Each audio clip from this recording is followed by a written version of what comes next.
Hey everyone! So a lot of you have expressed that you're having a difficult time with the reading section of the TOEFL exam. For that reason, we have prepared a general guide and some tips to help you increase your reading score by approaching this section more systematically. Before you start taking practice tests, take a look at what type of questions you will be seeing in the reading section. There are 10 types of reading questions in TOEFL. You can learn more about each type of question and how to solve them from our reading lectures. One important thing here is that you do not have to memorize the question types. Just get familiar so when you see the question, you can know what to look out for. After you have an idea about the question types, go ahead and take a practice test.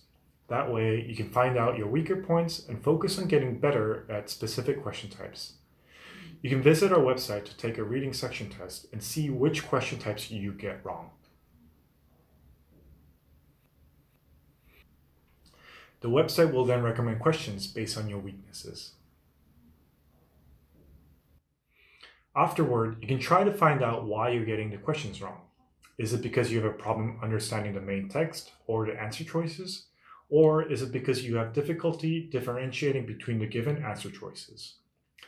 After you pinpoint the problem, you can start focusing on that specific issue. Don't try to study everything if you only get the same question wrong all the time. For example, if you get sentence insertion questions wrong, try focusing on how sentences flow within a properly written paragraph, or spotting the specific words that follow each other within a sentence.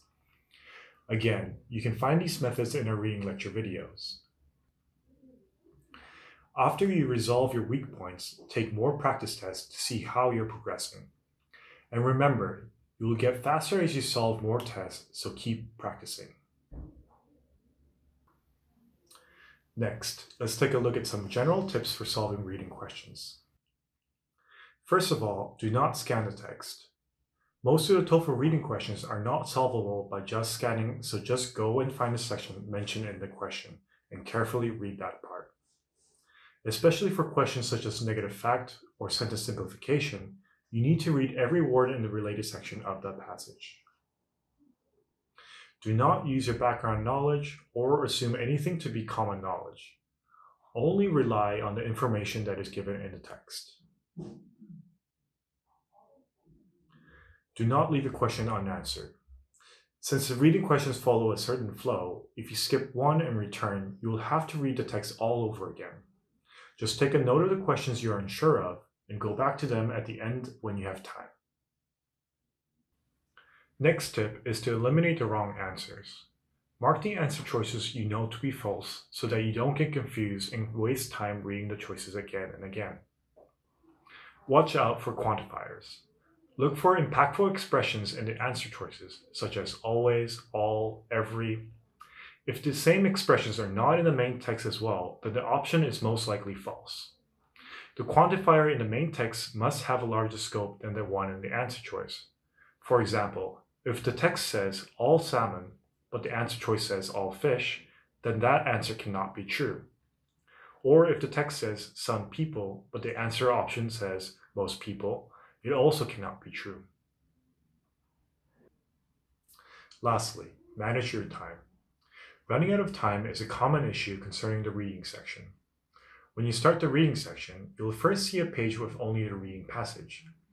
A lot of people try to read the whole passage before moving on to the questions, but this is a waste of your time. Just skip to the first question and read only the paragraph that is related to your question.